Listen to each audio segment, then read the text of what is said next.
अस्सलामुअलैकुम। Bulletin board में आपको कहते हैं खुशामदीद। बुलेटिन बोर्ड के साथ मैं हूं महर। बुलेटिन बोर्ड में हम शामिल करते हैं इस हफ्ते की कुछ अहम और दिलचस्प खबरें। सबसे पहले नजर डालते हैं इस हफ्ते की टॉप स्टोरीज पर। पार्लियामेंट का मुश्तरका इजलास, इंतखाबात, तरमीमी बिल 2021 पेश करने की तहरीक मंजूर। फिजाई आलूदगी में इजाफा, लाहौर कौन से नंबर पर है? बढ़ती हुई आलूदगी दुनिया के लिए खतरे की घंटी। ICC world cup T20 Australia ले उड़ा। बाबा गुरु नानक का यौम विलादत अकीदत व एहतराम से मनाया गया। सिख यात्रियों की बड़ी तादाद ने पाकिस्तान का रुख किया। हॉलीवुड अदाकार विल स्मिथ बुर्ज खलीफा पर क्या कर रहे हैं? अमराज़े क़ल्ब में नमक और केले का इस्तेमाल निहायत मुफीद साबित।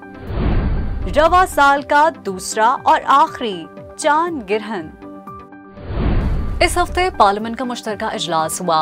हुकूमत को बड़ी तादाद में कामयाबी हुई, जिसके नतीजे में कई बिल्स भी मंजूर हुए, लेकिन अपोजिशन की जानिब से मुखालफत नजर आई। मजीद जानते हैं इस रिपोर्ट में। पार्लियामेंट के मुश्तरका इजलास में हुकूमत अपनी अदती बर्तरी साबित करने में कामयाब हो गई, जिसके नतीजे में इंतखाबी इस्लाहात बिल 2021, इलेक्ट्रॉनिक वोटिंग मशीन, समंदर पार पाकिस्तानियों को वोट का हक और कुलभूषण यादव समेत मुख्तलिफ बिल्स मंजूर कर लिए गए। ऐवान में मुख्तलिफ बिल्स पर राय शुमारी हुई, जिसमें हुकूमत ने अपोजिशन को 2003 वोट के मुकाबले में 2021 वोट लेकर 18 वोटों से शिकस्त दे दी।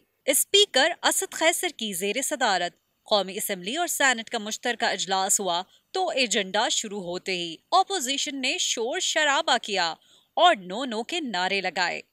एजेंडे में इंतखाबी इस्लाहात बिल 2021, इलेक्ट्रॉनिक वोटिंग मशीन, समंदर पार पाकिस्तानियों को वोट का हक देने और कुलभूषण यादव से मुतालिक बिल समेत 27 बिल्स शामिल थे। सेनेट के इजलास में बाबर ऐवान ने इंतखाबी इस्लाहात बिल मंजूरी के लिए पेश किया, तहम उन्होंने इस पर राय शुमारी कराने के बजाय कहा कि इंतखाबी इस्लाहात बिल मौखर किया जाए और अपोजिशन को इस बात की इजाजत दी जाए, फिर राय शुमारी कराई जाए। इसके बाद अपोजिशन रहनुमाओं ने इजलास में अपना इजहार ख्याल शुरू किया।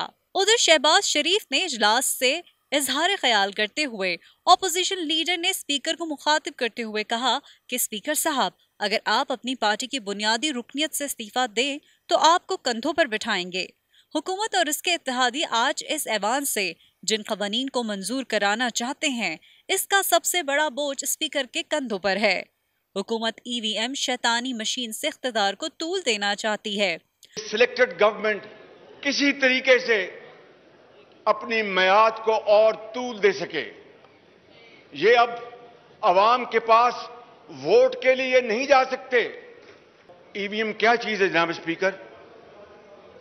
Evil and vicious machine।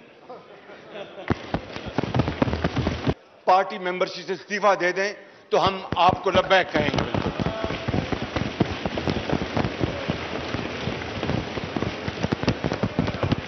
और आप जाती पार्टी लाइन से बालातर होकर आपने जो बात की है, उसका प्रैक्टिकल, उसका जो इम्प्लीमेंटेशन है वो यही है कि आप अपनी पार्टी से इस्तीफा दे दें और स्पीकर, हम आपको अपने कांधों पे बिठाएंगे और नारे लगाएंगे। वहीं वजीर खारजा शाह महमूद कुरैशी ने कहा कि पार्लियामेंट शफाफ इंतखाबी इस्लाहात लाना चाहती है। हम काला कानून नहीं लाना चाहते, बल्कि माजी की कालक को धोना चाहते हैं। इलेक्ट्रॉनिक वोटिंग मशीन शैतानी मशीन नहीं है, बल्कि ये माजी के शैतानी मंसूबों को खत्म करने के लिए लाई जा रही है। हिज़्ब इख्तिलाफ ने कहा कि हम कोई काला कानून मुसल्लत करना चाहते हैं। हरगिज नहीं जनाब वाला, मैं उनकी खिदमत दर्ज करना चाहता हूं, कोई काला कानून मुसल्लत नहीं करना चाहते, हम माजी की कालक को धोना चाहते हैं आज। उधर बिलावल भुट्टो जरदारी ने कहा कि हम इलेक्ट्रॉनिक वोटिंग मशीन को नहीं मानते, हम इलेक्शन कमीशन के शाना बशाना खड़े हैं। इलेक्शन कमीशन के तहफ़्फ़ुज़ात हमारे तहफ़्फ़ुज़ात हैं। हुकूमत इंतखाबात को मुतनाज़ा बनाना चाह रही है। हुकूमत की कानून साजी को चैलेंज करेंगे और अदालत में शिकस्त देंगे। अगर आप हमसे मुशावरत कर लेते तो आइंदा आने वाला इलेक्शन मतनाज़ा ना होता। अगर आपने बिल मंजूर करवा लिया तो हम आज से ही अगले इलेक्शन के नताइज नहीं मानते। हम कुलभूषण यादव को रिलीफ देने पर आपका साथ बिल्कुल नहीं देंगे। इस हुकूमत ने यकतरफा इलेक्शन रिफॉर्म्स करने की कोशिश की। ये पाकिस्तान की तारीख ने नहीं देखा है कि एक हुकूमत पहले अज खुद ऑर्डिनेंस के थ्रू इलेक्टोरल रिफॉर्म्स करने की कोशिश करे और अब वो बुलडोज करके इस ऐवान से इलेक्टोरल रिफॉर्म्स जबरदस्ती पास करवाना चाहते हैं। हम आपसे मुतालबा करते हैं, अगर आपने किसी को रिलीफ पहुंचाना है तो वो पाकिस्तान के गरीब अवाम जो गुर्बत की वजह से परेशान है, जो महंगाई की वजह से तकलीफ में है, जो बेरोजगारी की वजह से तकलीफ में है, उनको आप रिलीफ पहुंचाए। आज भी हम आपके साथ देने को तैयार हो। पेट्रोल की कीमत कम करे, हम आपके साथ देंगे। गैस की कीमत कम करे, हम आपके साथ देंगे। लेकिन ये कैसे आप उम्मीद रख सकते हो?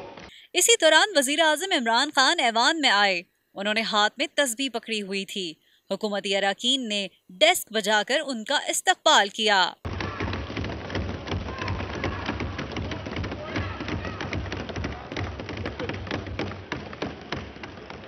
इजलास में इलेक्शन एक्ट दूसरी तरमीम का बिल पेश करने की तहरीक पर वोटिंग कराई गई, जो तहरीक के हक में 221 और मुखालफत में सिर्फ 203 वोट पड़े। इस तरह अरकान की सादा अक्सरियत से तहरीक मंजूर कर ली गई और हुकूमत ने ऑपोजिशन को 18 वोटों से शिकस्त दे दी, जिसके नतीजे में पार्लियामेंट के मुश्तरका इजलास में हुकूमत की अददी बढ़तरी साबित हो गई। इस दौरान ऐवान में हाथापाई भी देखी गई। वफाकी वजीर मुराद सईद और आमिर लियाकत की मुर्तजा जावेद अब्बासी के साथ हाथापाई भी हुई, जिसके नतीजे में शदीद बदनज़मी और धक्कम-पेल हुई तो सिक्योरिटी स्टाफ ने बीच बचाव कराने की कोशिश की। कहीं पर डेस्क बजाकर कामयाबी का इस्तकबाल किया गया तो कहीं पर गमो गुस्से की वजह से हाथापाई की गई और एजेंडे की कॉपियां फाड़कर स्पीकर पर उछाल दी, जिस पर स्पीकर ने इजहार बरहमी करते हुए कहा कि आप भी डिप्टी स्पीकर कर रहे हैं, ये आपकी अखलाकियत है। अलगर्ज ये कि पार्लियामेंट के मुश्तरका इजलास में हुकूमत अपने मिशन में कामयाब हो गई और वाज़ेह बरतरी से कई बिल्स मंजूर कराने में कामयाब हो गई।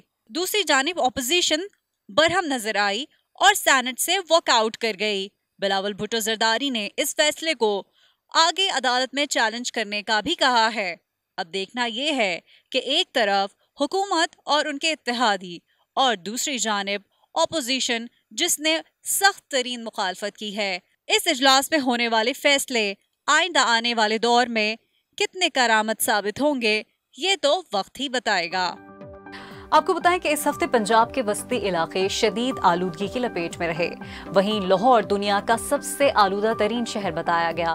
मजीद जानते हैं इस रिपोर्ट में। वस्ती पंजाब के अक्सर शहर दुनिया के फिजाई आलूदा तरीन शहरों में शामिल है। इस हफ्ते भी लाहौर दुनिया भर में फिजाई आलूदगी के लिहाज से सबसे ज्यादा आलूदा शहर है, जहां पार्टिकुलेट मीटर्स की तादाद 425 है। पंजाब में फिजाई आलूदगी में तशवीशनाक हद तक इजाफा हो गया है।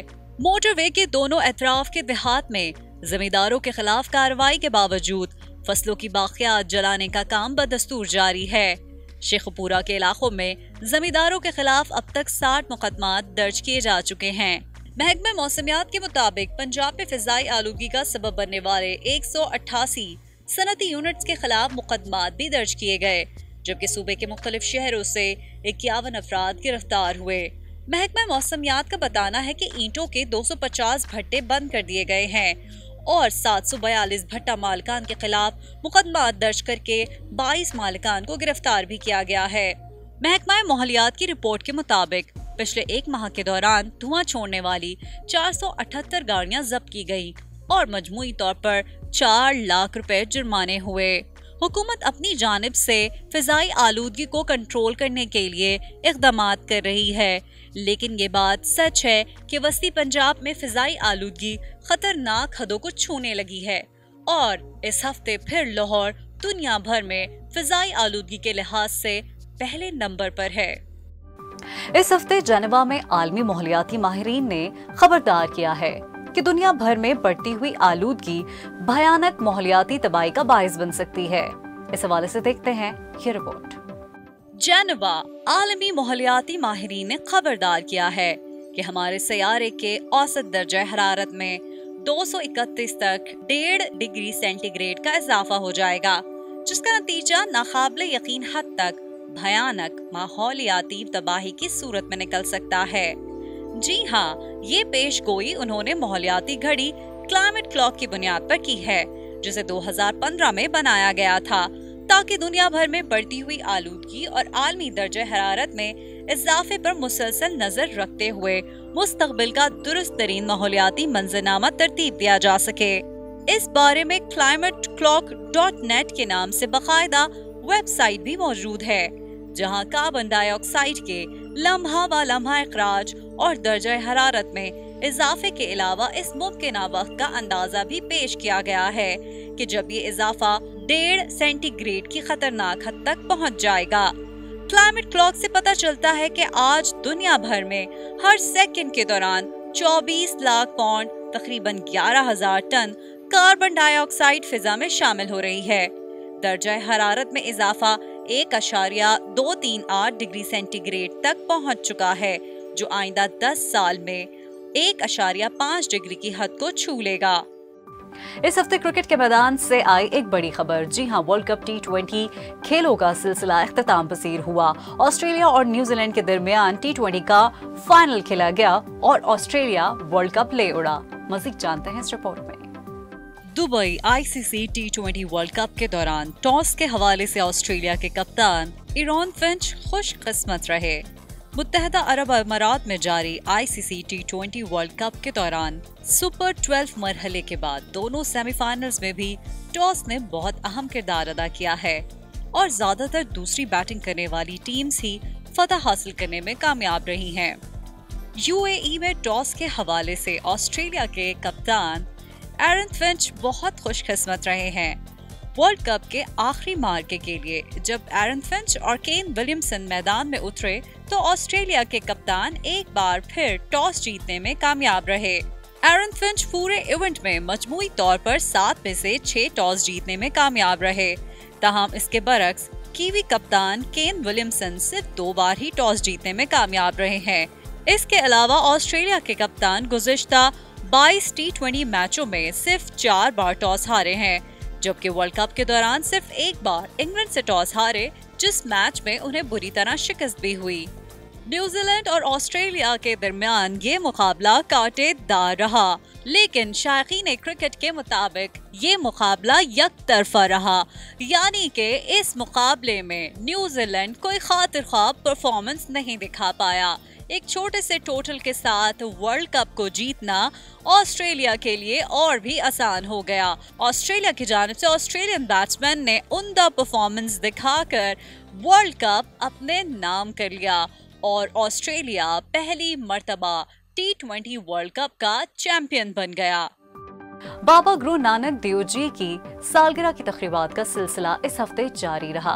बड़ी तादाद में सिख यात्रियों ने पाकिस्तान का रुख किया। करतारपुर राहदारी को भी खोल दिया गया। मजीद जानते हैं इस रिपोर्ट में। बाबा गुरु नानक के 552वें जन्मदिन की तकरीबात के सिलसिले में वाघा बॉर्डर से भारतीय सिख यात्रियों की पाकिस्तान आमद जारी है। बाबा गुरु नानक के 552वें जन्मदिन की तकरीबात के सिलसिले में इस हफ्ते वाघा बॉर्डर से भारतीय सिख यात्रियों की बड़ी तादाद पाकिस्तान आई। बाबा गुरु नानक के जन्मदिन की तकरीबात के हवाले से पाकिस्तान ने सिख बरादरी के लिए खुसूसी इक़दामात किए गए और करतारपुर राहदारी और वाघा बॉर्डर को भारतीय सिख बरादरी की मजहबी रसूमात के लिए खोल दिया गया। भारतीय मीडिया के मुताबिक बीजेपी के सिख अरकान पार्लियामेंट के वफ्द ने 15 नवंबर को भारतीय वजीर आजम नरेंद्र मोदी से मुलाकात की। मुलाकात में अरकान ने भारत की जानिब से करतारपुर राहदारी खोलने की दरख्वास्त की। इम्कान जाहिर किया गया कि भारतीय हुकूमत की जानिब से 9 नवंबर को करतारपुर राहदारी खोल दी जाएगी। यहाँ ये बात भी काबिल जिक्र है कि भारत में सिखों की तमाम तंजीमों ने भी राहदारी खोलने के लिए हुकूमत पर दबाव डाला। भारत ने कोरोना के बाइस 16 मार्च 2020 को करतारपुर राहदारी बंद कर दी थी, जबकि सरबराह पाकिस्तान मतरूका वक्फ इमलाक बोर्ड डॉक्टर आमिर का कहना है कि भारत की तरफ से राहदारी खोलने से मुतालिक सरकारी तौर पर ताहाल आगाह नहीं किया गया। 4 रोज कबल ही पाकिस्तान हाई कमीशन की जानिब से ट्वीट करते हुए बताया गया कि बाबा गुरु नानक के यौम पैदाइश की तकरीबात के लिए 3000 सिख यात्रियों को पाकिस्तान जाने के लिए वीजे जारी किए जाएंगे। पाकिस्तान की जानिब से भी भारत समेत दुनिया भर के सिख यात्रियों को बाबा गुरु नानक के यौम पैदाइश पर मुबारकबाद भी दी गई। हाई कमीशन ने पाकिस्तान जाने वाले सिख यात्रियों को मजहबी इबादत के लिए नेक ख्वाहिश का इजहार किया गया। हाई कमीशन ने पाकिस्तान जाने वाले सिख यात्रियों को मजहबी इबादत के लिए नेक ख्वाहिशात दी। याद रहे कि 2 साल पहले वजीर आजम इमरान खान ने करतारपुर राहदारी का इफ्तिताह किया था। इस तारीखी मौके पर भारत के साबिक वजीर आजम मनमोहन सिंह, साबिक क्रिकेटर नवजोत सिंह सिद्धू, भारतीय अदाकार सनी देओल और भारतीय पंजाब के वजीर आला भी मौजूद थे। हजारों भारतीय और गैर मुल्की सिख यात्रियों ने भी इसमें शिरकत की थी। करतारपुर गोरधारे की इफ्तिताही तकरीब से खिताब करते हुए दरबार साहब में भारत से आए नवजोत सिंह सिद्धू ने कहा था कि सिख कौम ताकतवर लोगों की कौम है और तकसीम हिंद के बाद पहली बार सरहद पर रुकावटें खत्म हुई। इमरान खान सिकंदर हैं जो दिलों पर राज करते हैं। है समय बड़ा तूफान प्रबल, पर्वत भी झुक जाया करते हैं। अक्सर दुनिया के लोग समय में चक्कर खाया करते हैं, पर कुछ इमरान खान जैसे होते हैं जो इतिहास बनाया करते हैं, इतिहास बनाया करते हैं। इमरान खान पहला वजीर आजम है जिसने नफा और नुकसान नहीं देखा। 53 साला हॉलीवुड अदाकार विल स्मिथ ने अदाकारी के साथ एक और कारनामा अंजाम दिया, जिसको देखकर पूरी दुनिया हैरान रह गई। आइए आपको भी दिखाते हैं। सख्त मेहनत करके किसी कामयाबी को हासिल करने पर लगता है कि जैसे दुनिया को फतह कर लिया है, और ऐसा ही एहसास हॉलीवुड अदाकार विल स्मिथ को हुआ। 43 साला अदाकार ने हाल ही में इंस्टाग्राम पर वीडियो पोस्ट की जिसमें देखा गया कि वो दुनिया की बुलंद तरीन इमारत बुर्ज खलीफा को सर कर रहे हैं। दर हकीकत वो कार्डियो वर्जिश कर रहे थे ताकि अपने जिस्म को आजमा सकें। इंस्टाग्राम में एक पोस्ट में उन्होंने इमारत के बाहर की तस्वीर और इसी में एक वीडियो को शेयर किया। अमराज़ क़ल्ब मौत की वजूहात में सबसे बड़ी वजह मानी जाती है, लेकिन अमराज़ क़ल्ब को कंट्रोल करने के लिए नमक में कमी और केले का इस्तेमाल मुफीद साबित हो सकता है। कैसे? मज़ीद जानते हैं इस रिपोर्ट में। अमराज़ क़ल्ब दुनिया भर में अमवात की चंद बड़ी वजूहात में से एक हैं, जिसके दौरान दिल के पट्ठों, वॉल या धड़कन में मसाइल पैदा हो जाते हैं। मगर अच्छी बात यह है कि नमक का इस्तेमाल कम और रोजाना कम से कम एक केले को खाना आदत बनाकर आप जानलेवा अमराज़ क़ल्ब का खतरा नुमाया हद तक कम कर सकते हैं। ये बात अमेरिका में होने वाली एक नई तिब्बी तहकीक में सामने आई। Harvard THN school of public health की इस तहकीक में बताया गया है कि ग़िज़ा में नमक का कम इस्तेमाल और पोटेशियम की ज्यादा मिक़दार अमराज़ क़ल्ब का खतरा कम करता है। माहिरीन ने बताया कि साबिक़ा तहकीकी रिपोर्ट्स पे लोगों में ये उलझन पैदा हुई थी कि क्या वाकई ग़िज़ा में नमक का कम इस्तेमाल मुफीद है या इससे अमराज़ क़ल्ब का खतरा बढ़ जाता है।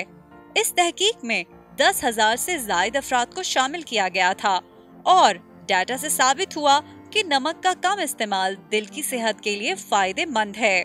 सोडियम वो जुज़ है जो खाने में इस्तेमाल होने वाले नमक और कुछ ग़िज़ाओं में कुदरती तौर पर पाया जाता है, मगर इसकी ज्यादा मिकदार अक्सर प्रोसेस फूड्स का हिस्सा बनती है।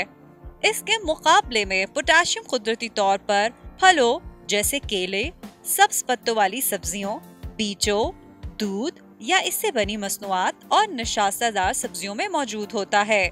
माहिरीन ने बताया कि पोटेशियम सोडियम से मतजाद असरात मुरतब करता है, यानी खून की शरियानों को पुरसुकून रखने में माविन किरदार अदा करता है और सोडियम के जिस्म से खराज को बढ़ाता है, जबकि ब्लड प्रेशर को भी कम करता है।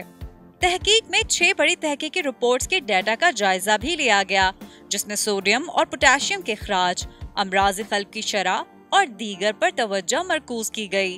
तिब्बी माहिरीन दिन भर में 2300 मिलीग्राम नमक के इस्तेमाल का मशवरा देते हैं। ये मिक़दार एक चाय के चम्मच नमक के बराबर समझी जा सकती है। तिब्बी माहिरीन का कहना था कि नई तहकीक से ग़िज़ा में बहुत ज्यादा नमक के इस्तेमाल के ठोस शवाहिद मिलते हैं। इस तहकीक के नताइज तिब्बी जरीदे New England Journal of Medicine में शाया हुए हैं। इस हफ्ते पूरी दुनिया में 600 साल के बाद तवील तरीन जुज़वी चांद गिरहन हुआ। पाकिस्तान में इसे नहीं देखा जा सका, लेकिन पूरी दुनिया में इसके मनाजिर को देखकर लोग बहुत महजूज हुए। मजीद जानते हैं इस रिपोर्ट में। इस हफ्ते रवा साल के दूसरे और आखिरी चांद गिरहन का खूबसूरत नजारा देखा गया। गिरहन की ज्यादा से ज्यादा सतह 97% तक गई, मगर ये चांद गिरहन पाकिस्तान में नजर नहीं आया। लेकिन यूरोपीय मुल्क या अमेरिका में मुकीम लोगों ने इस दिल फरेब नजारे को देखकर खूब लुत्फ उठाया, क्योंकि ऐसे नजारे को देखने के लिए आसपास का माहौल पुरसुकून, फिजा में खामोशी और हाथ में कैमरा या गर्मा गर्म कॉफी का कप हो तो इस रोमानवी मंजर का एक एक अक्स एक यादगार लम्हे की तरह आंखों में हमेशा के लिए कैद हो जाता है। गैर मुल्की मीडिया के मुताबिक दुनिया के बड़े हिस्से में जुज़वी चांद गिरहन का नजारा देखा गया, जिसमें शुमाली और जनूबी अमेरिका, ऑस्ट्रेलिया, यूरोपीय मशरकी एशिया समेत शुमाल और मगरबी अफ्रीका शामिल हैं। गिरहन का दौरानिया तकरीबन 3.5 घंटे बताया गया। यहाँ ये बात भी काबिल जिक्र है कि 600 साल बाद ये तवील तरीन जुज़वी चांद गिरहन हुआ।